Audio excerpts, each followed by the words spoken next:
to help us celebrate Zack Snyder's Justice League, I figured, hey, why not?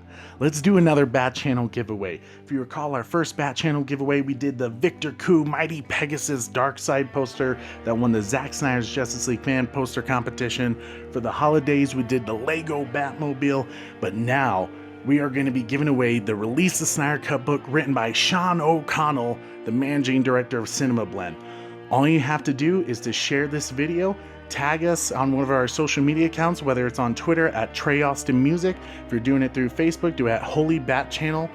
And for every time you share one of our videos and tag us, that's an extra entry that will randomly select the winner once we hit 1,000 subscribers. It'll be kind of our 1,000 subscriber celebration. So share this video, tag us, and when we hit 1,000, we'll select one of you guys to win, and we'll reach out to you because I've been in touch with Sean, and we're gonna get your guys' information so he can personally sign it for you. How cool is that? How cool is that? So excited, guys. It's getting me excited. I'm a slow reader, but from what I've read so far, there's stuff in here that I didn't even know, and I've been a part of the Snyder Cut community since January of 2018. It's a really cool book, and it makes the release of Zack Snyder's Justice League all the more special because you realize how huge this moment was. So share this video and you could be the lucky winner of the Release the Snyder Cut book by Sean O'Connell. What up, Gotham Guardians and Arkham Adversaries? It's your boy Trey of the Bat Channel.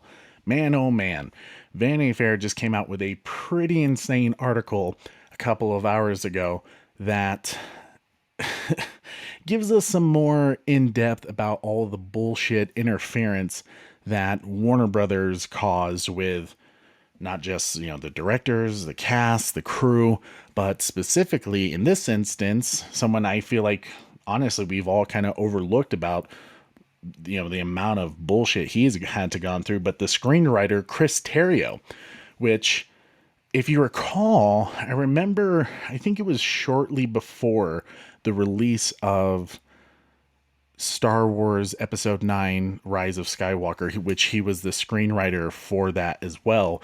People had asked him, hey, can you speak on the Snyder Cut at all? And your version with Zack, your script. And Chris said, can't talk about it right now, but I will eventually. Well, finally, it is here. He is finally speaking out about all the crazy shit that went down. And let's just say he does not hold back at all. And it shows it right on the headline from Vanity Fair. Justice League screenwriter Chris Terrio is super pissed off. The Argo Oscar winner is tired of being hated by the haters, and he despises what happened to his DC films too. It's on.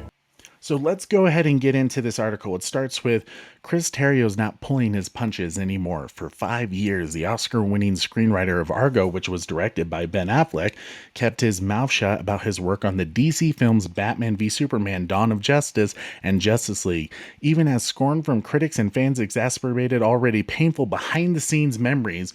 Worst of all, he agreed with many of their complaints.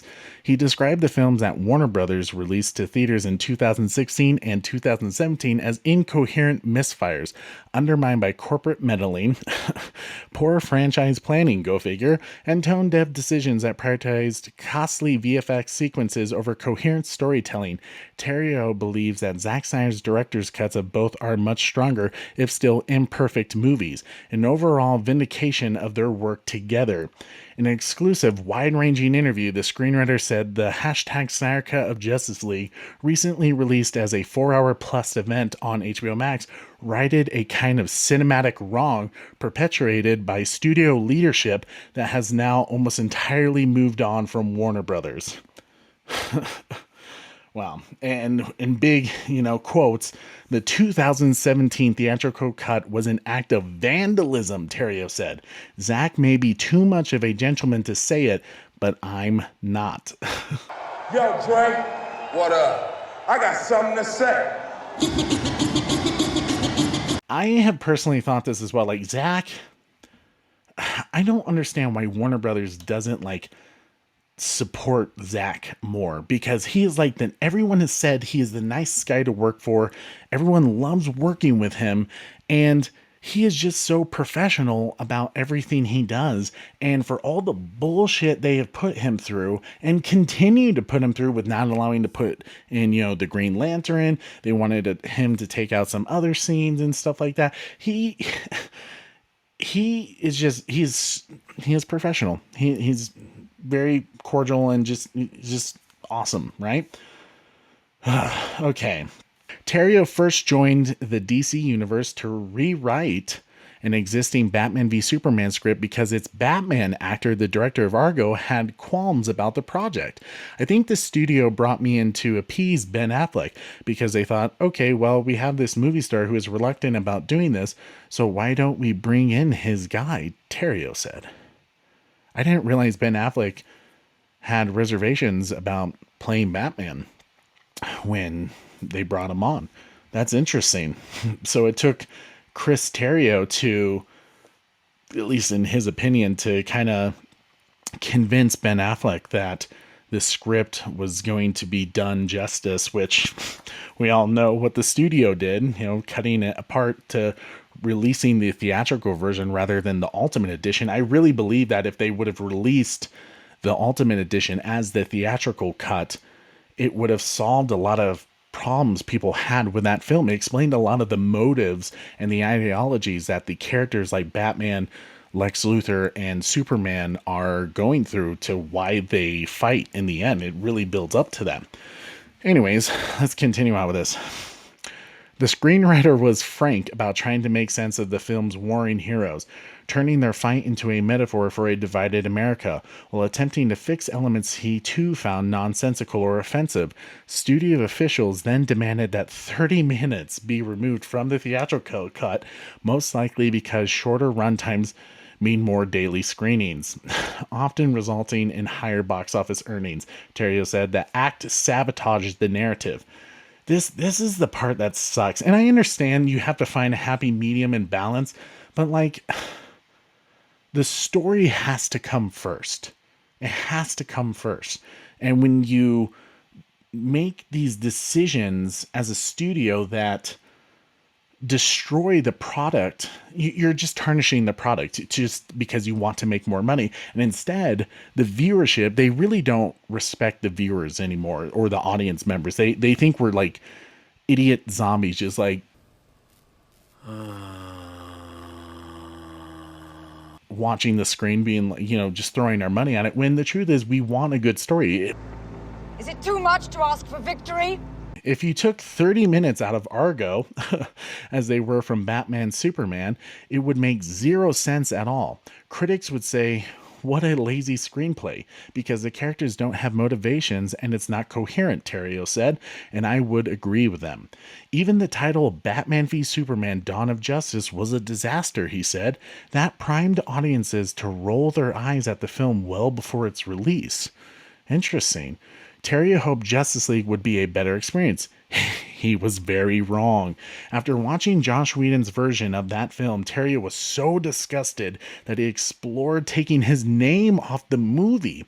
Especially galling to him was the sidelining of Ray Fisher's tragic hero Cyborg, whose arc the actor himself had helped craft, which we didn't know about. That as part of why the reason Ray Fisher was super pissed. He is the heart of the film, right? And here they took him to be this.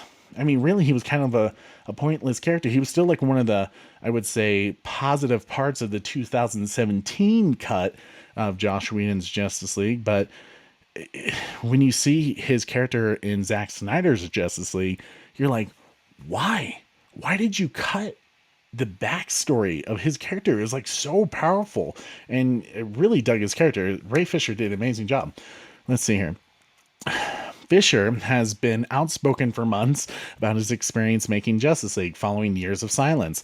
Now, Terrio's doing the same. He said he bottled up his feelings about the theatrical cuts to avoid hurting their cast and crews. Now that Snyder and Terrio's preferred versions of the films are available to the public, the screenwriter is finally opening up about how it all went wrong in the first place. Terrio's about to lay down some shit.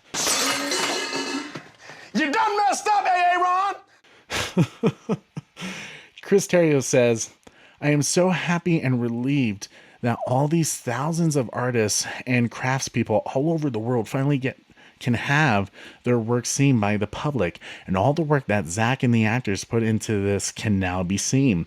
It's sort of a gift that we got from HBO Max because it wouldn't have been possible a few years ago. And the interviewer asks, can you point out something specific that you are glad gets a showcase in the new vision? Terrio says, William Dafoe's performance in Aquaman's story, obviously the character Iris West played by Kiersey Clemons in the Flash rescue sequence, and most centrally, Ray Fisher's performance as Cyborg. It was always the heart of the film to me and just meant so much to me personally because so much of my heart and life were put in that story. That is the thing about the version of Justice League, that none of it was done cynically or as a money grab or an attempt to sell Happy Meal toys. It was really personal for me and for Zack and for many of the actors. Yeah, it's the difference of commercialism and trying to tell a fucking story, you know? Oh, God. The interviewer asks, is it true you were banned from the Justice League set? And Terrio says, I wouldn't say that I was banned. The studio's attitude was, we'll take it from here. I was frankly shocked when I saw the Snyder Cut and saw how much of the original script was shot. With small revisions, they shot the script, and I can understand that sometimes that was a battle for Zack. Yeah, it was. That was part of the deal, is he was constantly fighting with the studio to allow him to do this movie him and Chris Terrio wrote. And, you know, after the tragedy of his daughter, it just wasn't worth the fight anymore until the fans really kind of gave Zack the encouragement to kind of go back at it again. And look at where we're at now. The world is loving Zack Snyder's Justice League. The interview asks, how do you feel about the version that Joss Whedon assembled after Zack left the project? Oh, the saucy question. When those personal touches were removed from the film in the 2017 version, I was silent because I couldn't really say anything. But of course it hurt. All that remained was a dinosaur skeleton of what had been a great lumbering beast. It might have been a big, unruly beast, and obviously it's 4 hours, and the movie is maximalist, and it's operatic, and sure, it's a little crazy. But I think the movie is crazy in the best way. Honestly, something really cool has happened. So my battery died in my car, kind of a side note, but it's going to be a part of this. My battery died in my car, so I went to go pick up a new battery. And I was wearing my Justice League hat, and the guy looked at me and he's just like, have you seen Zack Snyder's Justice League? What's your opinion of it? And I told him, like, it's amazing. He's like, oh yeah, that's what I hear from people. It's just like, I just don't have like 4 hours in my day, you know, to watch something like that.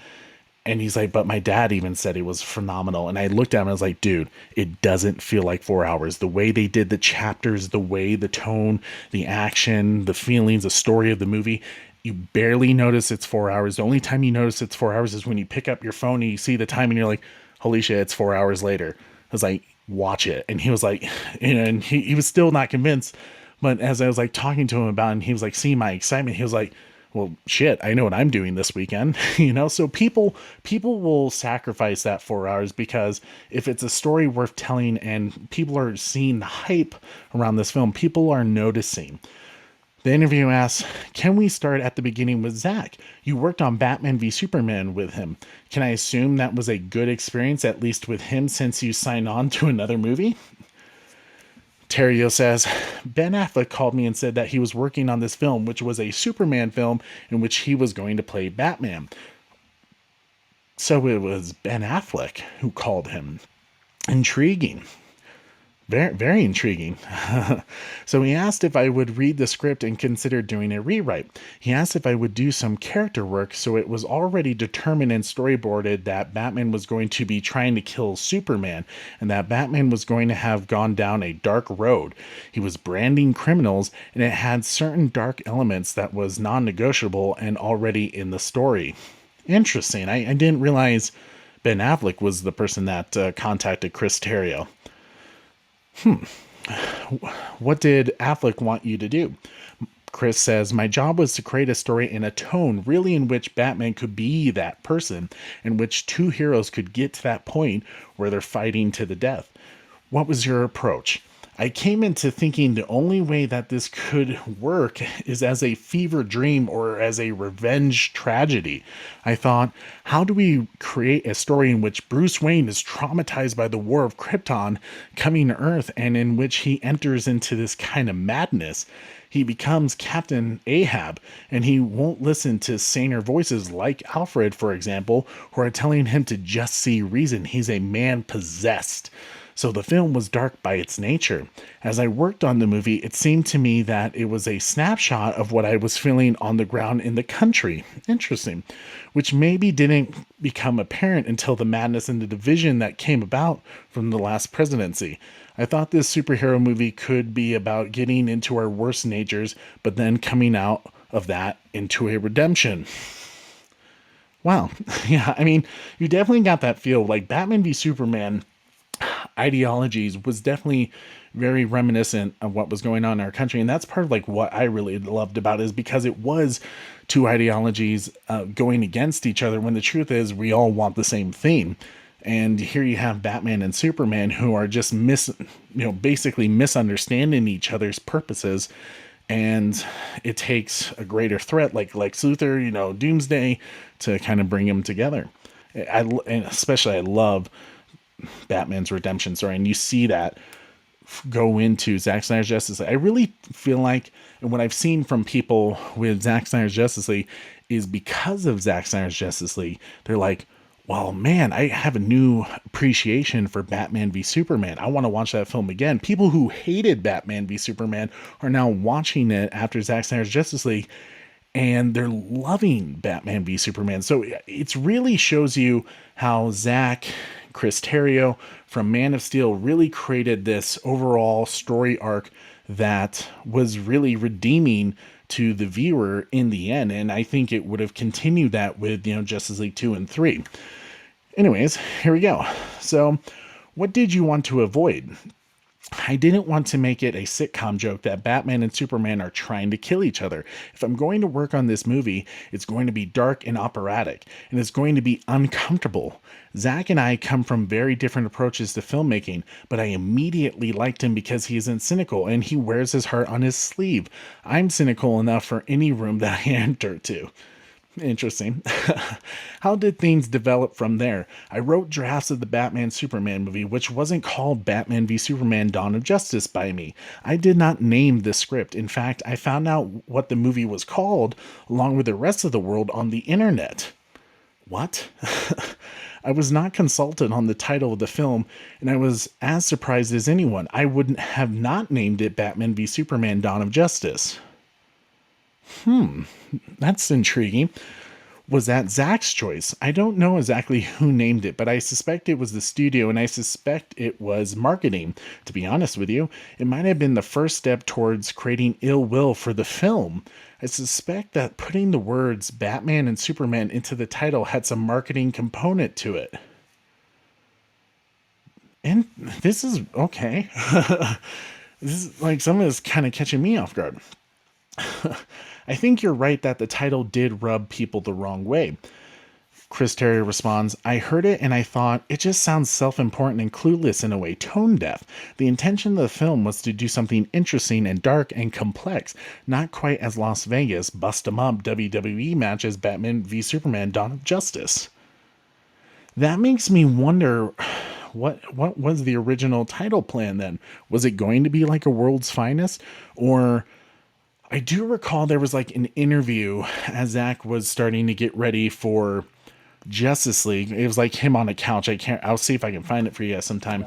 But the studio was Zack was talking about and I'm like, how he said to the studio, was like, okay, we'll do Batman v Superman Dawn of Justice. And he's like, do you see what I did there? Dawn of Justice, because it's the creation of the Justice League, kind of the little Easter eggs that were the idea that we're building into something bigger here. So I wonder if the film is actually supposed to be called at one point Dawn of Justice, and the marketing department was like, well, you got to have Batman v Superman in there because why not? Like it's Batman and Superman. We gotta have their name in there. It'll help marketing. Okay, so he says, how did you feel about the version of BVS that was first released, so the theatrical version? I was proud of the script when I completed it, but it turns out that when you remove the 30 minutes that gives the character's motivation for the climax, the film just doesn't work. It didn't. It was still good, but that extra 30 minutes really goes, whoa, I didn't realize that. As we learned from the two versions of Justice League, you can't skip on the character and think the audience will give a shit about the VFX. That stuff was later restored in the extended version. I guess it's called the Ultimate Edition Remastered, released on HBO Max this March. Yeah. So this house of cards that has been built in order to motivate this clash between America's two favorite heroes made no sense at all. That was what happened with Batman Superman. The movie was always going to be dark. There were always going to be people who just didn't want to see that version of a comic book world, and I get that. But what hurt was the criticism that the script was not coherent, because when I turned in the script to the studio, which they, by all accounts, were happy with, it made sense. Wow, man. It also feels like, I don't understand what happens in the Hollywood business, but like, why is there not communication going on? Like, you would at least think it's the courteous, respectful thing to do, be like, hey, just FYI, thank you for the scripts. Like, we're going to be in this film, when we release it, we're going to be cutting out this part. What do you think of that? What are the problems that you see could happen there? Like, why isn't there communication going on? Why is it simply like pat on the head, thank you, get the fuck out? I don't like that. It's so stupid. What was your relationship with Zack? Good. I have nothing whatsoever bad to say about Zack. He has a skill set that I don't have as a visualist, and he has a contagious excitement. I've heard this a lot about Zack, that when you describe a scene, he almost can't contain himself, and he just wants to go draw it or paint it. Zack never for a second turned his back on me or doubted my work. Yeah, he supports his people, man. After Batman Superman, many of my Hollywood friends just stopped talking to me because they sort of thought that somehow I was complicit in this very public failure of a studio film. You learn pretty quickly who your real friends are and who your air kiss Hollywood friends are. Zack could not have been more supportive and never stopped believing that together we're going to create this big epic DC world. Man, that's sad. That sucks. I'm sorry to hear that, Chris. Wow. How did you feel when that journey ended prematurely with Justice League Upheaval? I went into such depression when the film was taken away and rewritten, but I didn't even feel entitled to be depressed because Zack and Debbie Snyder, his wife and co-producer, were dealing with the family tragedy. Measured against that, losing that film you wrote seems like nothing at all, but it did hurt. It hurts to think that I cared so much about these characters and worked on nothing else for a very long time. Do you feel like the title and the cuts for length made it harder for people to appreciate the things that did work in Batman v Superman? Chris responds, that's exactly right. The audience has to know that they're in good hands. The minute that you lose them from a story point of view, they lose the desire to look at it generously. Once the critics decide a movie is incoherent, it just piles on. Then they attack everything. Yeah, there's a line at the beginning of the film where a warlord says to Lois Lane, they didn't tell me the interview was with a lady. Yeah. And Lois replies, I'm not a lady, I'm a journalist. That scene I actually thought was like very interesting. I'm curious what Chris has to say about that. So one reviewer held up this line as proof positive of my stupidity and my inability to write Lois or to write at all. I didn't think it was a bad line. I mean, to me, it was like Lois being the type of person it is, and it seemed totally like her character to be like, how do I get this guy to respect me as a professional, as as a journalist, So I'm going to tell him, hey, I'm not a woman. I'm a reporter trying to tell your story, your side of the things, to get him to talk. I thought it was brilliant.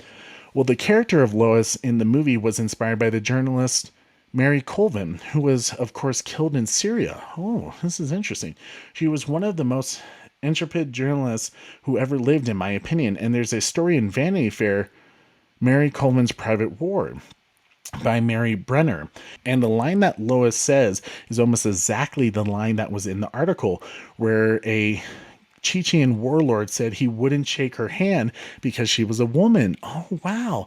And Mary Coleman replied, "There is no woman in this room, only a journalist." So that line was my tribute to her. But then in the pile-on, a line like that is held as proof positive that I don't understand either women or journalists or human beings, and I'm a shitty writer. Now that I know that, it makes me love that scene even more, and especially that line. I think it's brilliant. The interview says, "Sounds like you feel you lost people before they even saw it." Yeah, that was the climate in which the film dropped. Anything and everything was attacked because the reviewers questioned the motives behind the film. And to some extent, I don't blame them. The marketing promised this mindless fight, and any attempt to make something real or complicated was just met with anger and vitriol because the audience just didn't assume good intentions. So it's actually funny because I just had dinner with my brother and my friend, and I remember him saying that, here it's supposed to be Batman v Superman, and the fight was only like, 14 minutes long. And he kind of even said the same thing with like one of Matt Reeves' films, War of the Planet of the Apes. It was barely a war, right?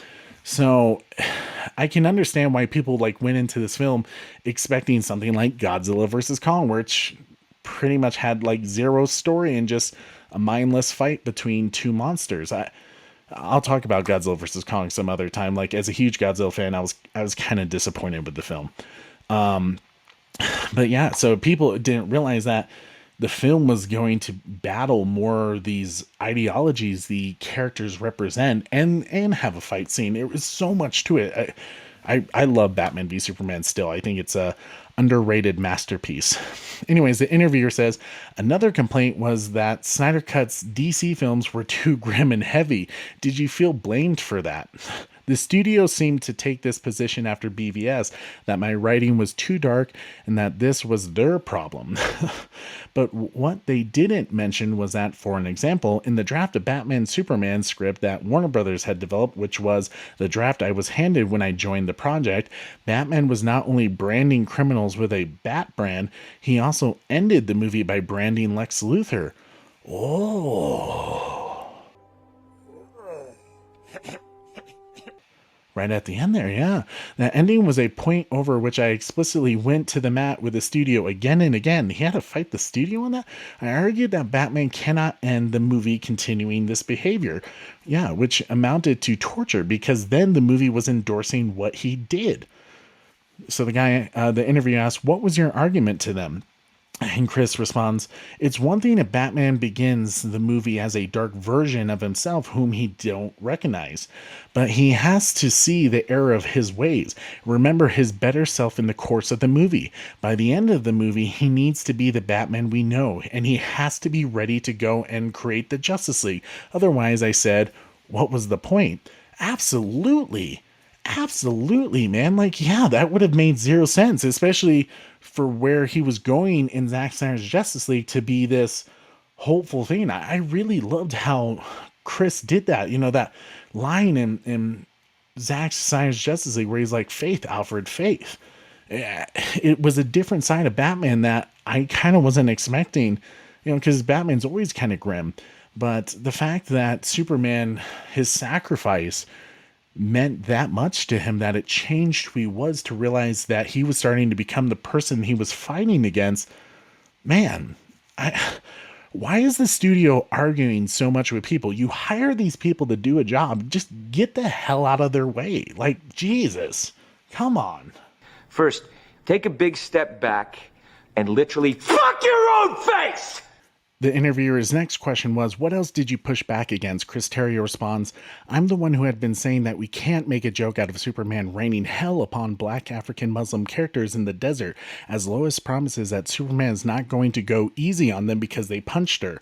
But somehow I'm the person with the dark sensibility. I wanted to say, I've been saving you from yourselves. I've been working with a director to bring a voice of conscience and sanity to the almost perversely dark film you've been developing for years. But I'm the problem here?" Yeah, the studio definitely is, right? The next question, did you feel you were able to significantly change that Africa scene with Superman for the better? Chris Terrio says, I removed the punch of Lois for one thing. Just think about the optics of that. I was able to add material to the film and ask the movie to grapple with what that battle meant, so that it didn't seem like a casual scene of Superman intervening in this way without reckoning with the consequences of an intervention. I place that in context of a moral question. Superman says, think of what could have happened. And Lois responds, think of what did. Yeah. I mean, it's that whole really interesting, and like one of my favorite like questions in that whole movie of Batman v Superman is when the guys like says like what are you talking about, like must there be a Superman, and the senator responds there is, like such a political answer, but it really goes in depth of what if we really did have a Superman in our world. And that's partly why I loved Batman v Superman, you know, is because what would that be like? And that movie answers it. Totally. I think that's how our country would have reacted. Our world, essentially. The next question is that sequence takes place in a fictional African country called Nairobi, and there's manipulation happening with Lex Luthor and his American mercenaries trying to provoke conflict and frame Superman. After Superman rescues Lois, the film shows the people of that region truly suffering in the crossfire. Chris responds, without sounding too political, it's not lost on me that much like a drone, Superman sort of comes out of nowhere from the sky and vanquishes his enemies and then flies away with no consequences. That may not have been an angle of Superman that people wanted to see and wanted to think about. Yeah, I mean, my dad's going to hate this. I know he is. I know I'm going to get a text message from my father because he loves to be entertained with his films. He doesn't like the in-depth story behind that. And to me, it's like, yeah, like Superman comes down, right, and saves the day, but like what happens after? You know, it can't just be that's where the story ends, where he flies in, he flies off. There's always consequences to every action we do. I loved that about this film because it really shows you what Superman, and I think a lot of people get this confused, and or maybe people wanted to see Superman with the Man of Steel film. They just wanted, poof, there he is, Superman. You know, he's the Boy Scout, the you know, truth, justice, and the American way. Well, how do you get that man? You know, and I think that's what Zack was trying to answer. He was like, this is the journey this guy had to go on to truly become the symbol of hope for the man of truth, justice, and the American way. This is how he becomes that person. And I think people, they just wanted their basic Superman, and well, that's a boring character already. This humanizes Superman to make him relatable in a way that what it does for Batman, it inspires him to be a better person, which is what Henry Cavill's Superman was becoming. All right, next question. Did you also add the scene with the character Kaina Ziri, who was a witness to the battle, testifying about the aftermath in Washington, D.C.? Ultimately, we learned she was coerced by Luthor, but her testimony does make the audience and Clark Kent himself reevaluate his actions on how he operates. Chris says, yeah, that was added afterwards. I added that scene. He came down and then came fire. The story that she tells, at least in the script, is that he destabilizes the entire region and then government forces came in and slaughtered the village. Since these were the optics that already were in the movie, I thought that my job was to ask the questions and say, what do we actually mean by this? What do you mean? Next question. You're pushing back against some of these scenes, and you're saying that the studio wanted these scenes, but you also had to convince Zack, right? So was Zack Snyder open to these kinds of criticisms? When I would talk to Zack about some of these things, I think he got it. We discovered that we were on the same page and that he loved the idea of a scene in Congress with this African woman describing the consequences in her village. He right away got sparked to that and got excited about casting the character with actor Wunmi Masaku, now known for Lovecraft Country. Haven't seen that. And thought she could be a very important character for the movie. So Zack was quite open to all this stuff, and I thought the studio was too. I mean, her part was huge. right, in the Ultimate Edition, and her role really explained the manipulation that Lex Luthor was doing that made him such a more incredible villain. You know, it made him all the more intelligent, and like you're seeing him be this puppeteer pulling all the strings on Batman and Superman, and it really fills in that story that makes it all the more better. So yeah, it sucked that they cut her out in the theatrical, well, at least majority of her scenes.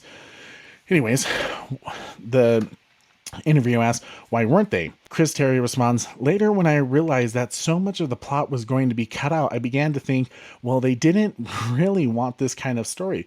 The last scenes to get cut out always are the stunt scenes and the special effects scenes because they cost so much.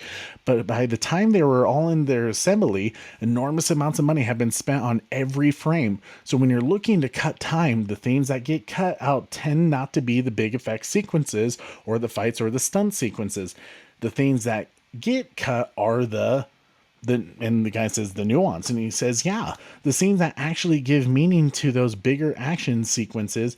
I think that's a problem, not only with this film, but I suppose for all the tentpole films.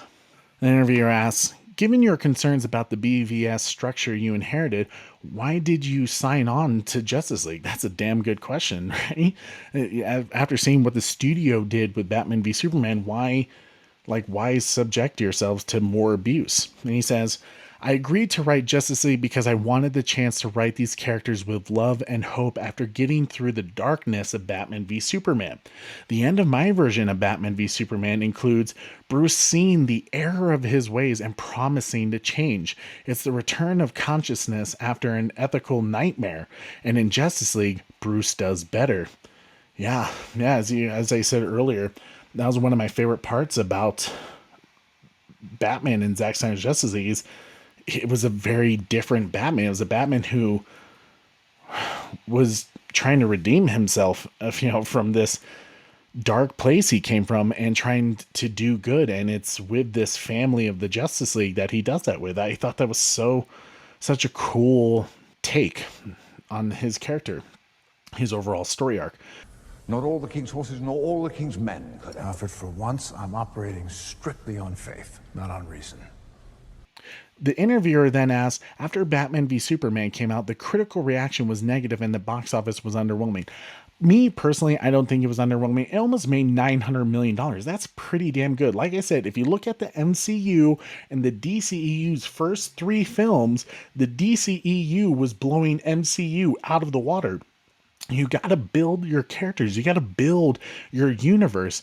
And Warner Brothers didn't want to wait for that. They really fast-tracked everything and really without a plan. So I think underwhelming is unfair. I understand they wanted it to make $1 billion, but it still made pretty damn good. I bet if they did the Ultimate Edition when they released the theatrical cut, if it was the Ultimate Edition version, they probably would have made $1 billion.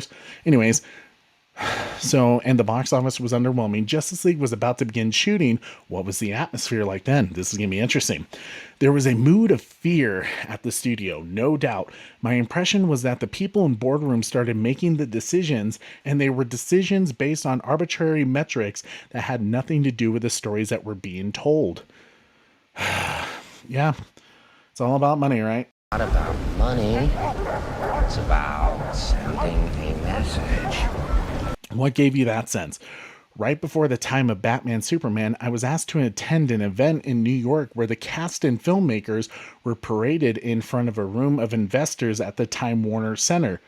I guess to convince them that their money was in good hands. I didn't know about that. This is interesting. What happened there? These guys were in charge because they controlled the money at the very top of the pyramid. They were making big decisions, not the film executives we're talking about, but Wall Street guys.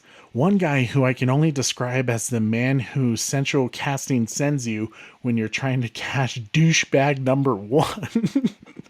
You must really fucking hate that guy. Pulled me aside and starting to tell me how to write Batman?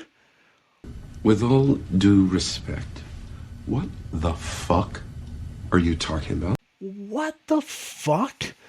I'm not naive. I know that if you don't want to have any back and forth with the money people, then you should write poetry because you don't need hundreds of millions of dollars.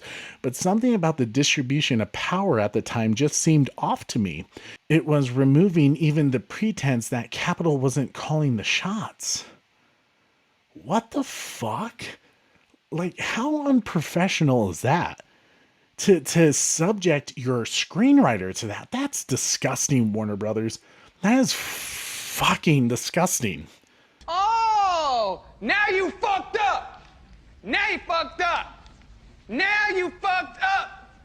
You have fucked up now. Now you fucked up. Now you fucked up. Now you fucked up. Now you fucked up. Now you fucked up.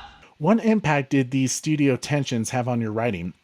I rewrote Justice League to lighten the mood up a little bit, which became the Zack Snyder's Justice League.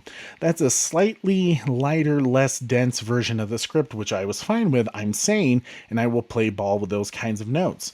So Zack Snyder shot your version of the script. What happened after his family crisis led him to leave the project, and Warner Brothers brought in Joss Whedon to rewrite and reshoot? When the movie was taken away, that felt like it was some directive that had come from people who are neither filmmakers nor film friendly. The directive to make the movie under 2 hours, good God, regardless of what the movie needed to do, and to make the colors brighter and have sitcom jokes in it. God, man, that's so... Like, you can tell they don't give a shit. The studio doesn't give a shit about the characters you love. They don't give a fuck about Batman, Superman, Wonder Woman, and what they mean to people, what they mean to children who, start by reading the comics and like grow up wanting to be like heroes. All they care about is that green in your pocket. So irritating. Disappointed! The interviewer's next question was, Zack told me it was Warner Brothers chairman Kevin Chizara mandate that it would be under 2 hours and more comedic. Chris says, yeah, that's what I heard also. I never had any direct with him. Chishara, as far as I can tell, and the brass at the very top decided the order of the films. I was not consulted on the order of the films, even though I was the person writing Justice League. They just determined that it was going to be Batman, Superman, and then Wonder Woman, then Justice League, and then Aquaman. So there was never any thought to how the world was constructed before they issued the edict. They said, conform to this schedule. I have a plan. You've got a plan. Yes. First of all, you're copying me from when I said I had a plan. No, I'm not. People say that all the time. It's not that unique of a thing to say. Secondly, I don't even believe you have a plan. Why? Like, God, does that not, I mean, you really got to give Marvel praise because they really laid out their plan. They like really said like, okay, here's where we are.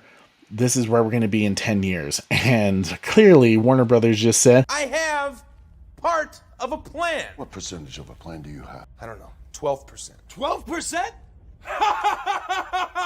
That's a fake laugh. It's real. Totally fake. That is the most real, authentic, hysterical laugh of my entire life because that is not a plan. It's barely a concept. You're taking their side? explain how that complicated things. The Wonder Woman script wasn't even finished when I wrote Justice League, so I had no basis to write Wonder Woman other than Batman Superman. Themyscira didn't even exist. I was never shown anything on the page for it. I didn't know whether people could talk underwater. That was the thing that I had to ask, because I didn't know if I could do underwater scenes with Aquaman and Atlanteans. It was all just from scratch because there had been no solo character films. Yeah, so part of the issue with the DCEU, right? Like, I'm not saying they had to do solo films to progress on each character, but it certainly would have helped, you know, when they got to that big team up film, because essentially Chris was the beginning for his storytelling for all these characters, Cyborg, Flash, you know, Aquaman. So yeah, he had a lot to do with that. He continues on and says, so Justice League needed to establish 3 of the characters. It had to create a long game mythology for the DC universe. It had to resurrect Superman because he was dead at the end of the last movie. I just don't know how you could do all that in under 2 hours. They couldn't, Chris. They couldn't. Maybe the 2017 release proved that you couldn't. Yeah, they couldn't. They definitely could not. You really, you fucked the pooch on this one. Hard. Studio co-president John Berg and Jeff Johns were on the Justice League set every day, which was a mandate from Tishara to babysit Snyder, as he put it. What was your relationship with them? Oh, this is going to be interesting. So Chris says, look, I admire Jeff as a writer of DC Comics. Clear depiction right there. DC Comics, not of DC films. I think that's interesting. He's been nice to me, and it's perfectly cordial relationship. As an executive, you get into the very thorny territory when you have a person who's a writer who is also making executive decisions and sitting in the chair where on other films the writer would have been. So I think it's miraculous that Zack shot as much of my script as he did, because I know that there was constant pressure to simplify, to change, to do whatever it is that the studio wanted, because they were rumblings that they didn't want this version. Good for Zack saying. I mean, it's kind of that funny thing where like they wanted him, they were like so against the black suit Superman, which is stupid because that's literally in the fucking comics. It tells you they don't read, but they were adamant about him having a blue and red suit. Zack shot everything in a blue red suit, but told his editing guys on the back end like black suit. Like, good for you, Zack. Tell him what's up. As a gangster. Next question was, did you have any interactions with the actors? And Chris says, I wasn't invited to the set, but obviously I know Ben, and I got to know Ray Fisher. We developed Cyborg together. Ray came to my apartment in the East Village, and he and I just would take long walks and talk about Cyborg and the responsibility of putting the first black DC superhero in a movie screen. That was a big responsibility that we both understood and took very seriously. Remember, this was before Black Panther. Yeah, it was. There obviously has been some black superheroes over the years, but none depicted with such a budget and such a scale and such a mainstream way. Cyborg is one of those characters who can't disguise himself. He lives in his skin. His otherness is a constant fact of his life. And that, to me, and Ray and I discussed this, speaks about being a black man in America. You cannot remove the otherness that people force upon you. And therefore, Cyborg, when he becomes the hero that he always should have been and was meant to be, that felt like something really strong that we wanted the world to see. What about any of the other performers? Did you consult with any of them? Chris says, I talked to Jeremy Irons on the phone, who played Alfred. I had a correspondence with Gal Gadot where she would write to me and say, this doesn't seem quite right for the character. What do you think? And it was all a really good relationship where all the roles would be bespoke to the actors. When the Snyders left the project, that was effectively the end of your involvement. Is that right? Chris says, that's right. I only heard occasional reports about the reshoots, I'm sure from Ray Fisher and Ben Affleck. I didn't realize how much of the film was going to be changed or vandalized, in my opinion. It became clear as I spoke to various actors that it was a wholesale dismantling of what had been there before. I did not hear from anyone who said it was a pleasant experience. Yeah, I heard a rumor that, and I don't know if this is true, like you just said, I've just heard little rumblings that apparently at one point Ben Affleck had tried to convince the cast during the 2017 reshoots to get them to walk out of the set, to kind of show a point. And I truly think because of the studio's involvement and interference, with Jeff Johns and Jeff Johns interfering with Ben Affleck's Batman film, Jay Lewis said it was the best Batman film he had ever read. Probably Ben Affleck watching what happened to Zack, what happened to Batman v Superman, and what Jeff Johns was trying to starting to do with his film. I'm sure that's what convinced him, like, fuck this, I'm out. He didn't want to do anymore, and which pisses me off so much because the movie sounded amazing. How dare you? You have stolen my dreams and my childhood with your empty words. Next question is, were you hearing anything about Josh Whedon and his management of the set? Oh, man. I'm sure he heard from Ray. I probably shouldn't get into that. I've never met Josh. I don't know him. I did reach out to him at the beginning of the process through the executives, but I didn't hear back, which is not unusual. Okay. I'd say it's unprofessional on his end, but when did you watch his version of Justice League? I was in LA at the time working on Star Wars Rise of Skywalker. I was on the west side of Los Angeles working with J.J. Abrams at the time, who is going to be doing the new Superman. And I drove to the studio and I sat down and watched it a couple weeks before release. I immediately called my lawyer and said, I want to take my name off the film.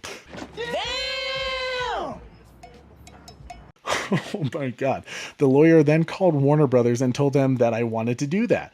Holy shit. Why didn't you? Prints had already been struck or hard drives burned or however they deliver movies these days. The elements were on their way, and to remove my name, they would have had to restrike the prints or redo digital copies, and the film could be delayed. It would be an international scandal and news story, so I shut up and said nothing publicly.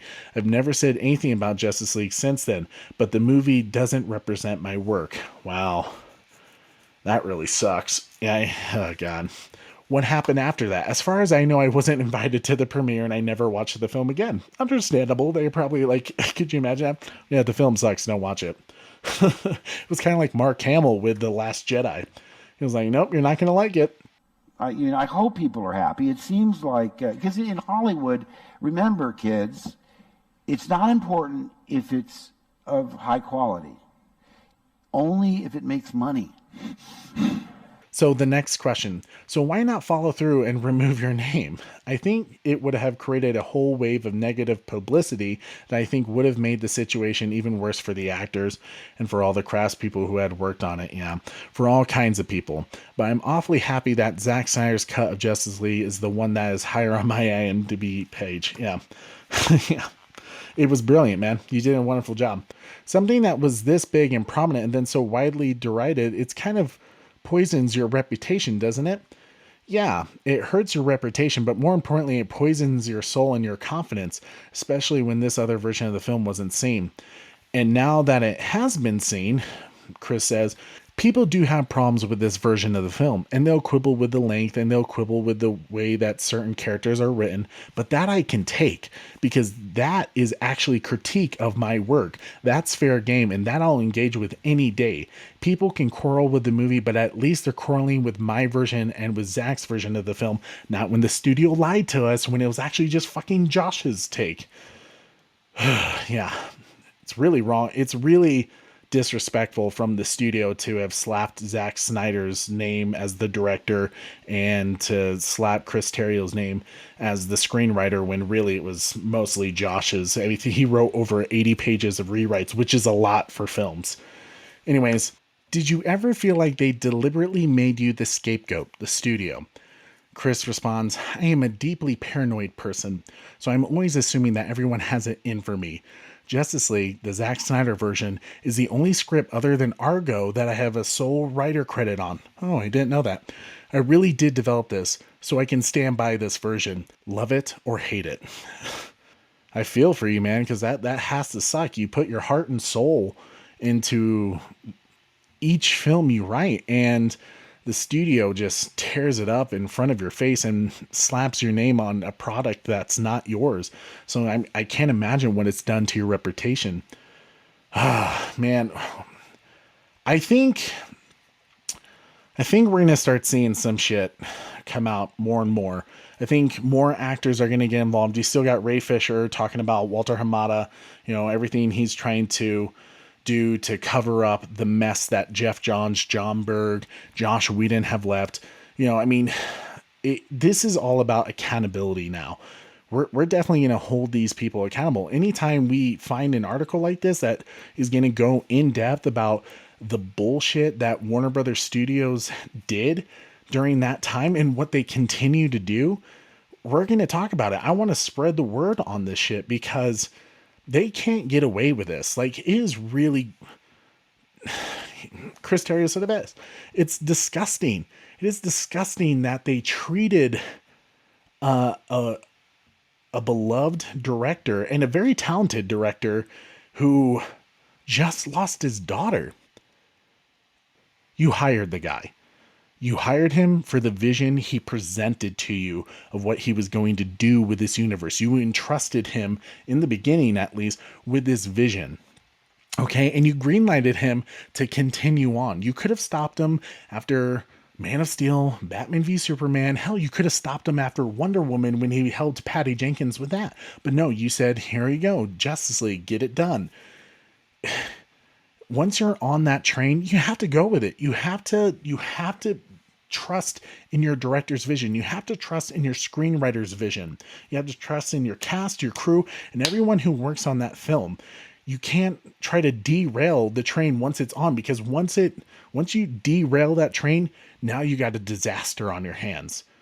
You got a huge disaster, okay? Which is exactly what the 2017 Justice League was. And now you have a bigger problem, okay? Because fans found out about it. They wanted to see this vision that Zack promised us. And now the world is seeing it, and everyone is going, wow, this movie is amazing. Why didn't you do that? To where people are like, well, I want to see where this goes. I want to see it continued. Imagine if you had that back in 2017. It would have been huge. The DCEU probably easily could have taken over the MCU if you just stuck with the program, had faith. Faith, Alton. Faith.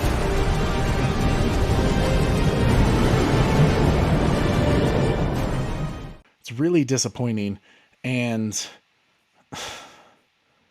I can understand why. One of the last questions is they asked Chris Terrio, what is he doing? You know, what is he up to right now? And he's working for Amazon on a little smaller project. And he clearly says, I don't want to be held to a franchise, something that I can really focus on these little characters where no one's going to bother me so I can gain my confidence back.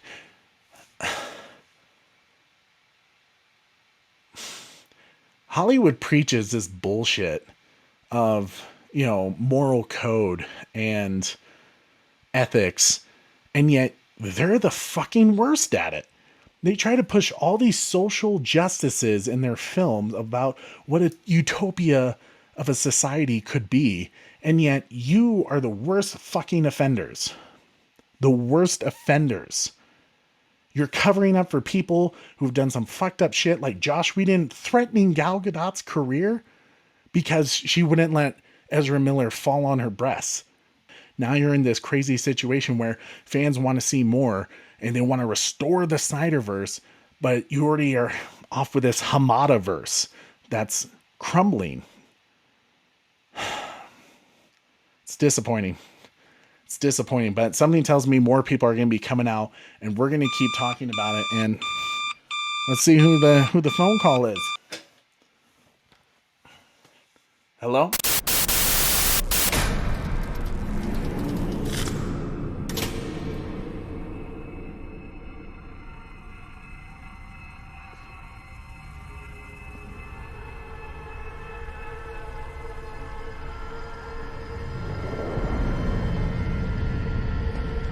Whatever you do, wherever you go, I'll be watching you.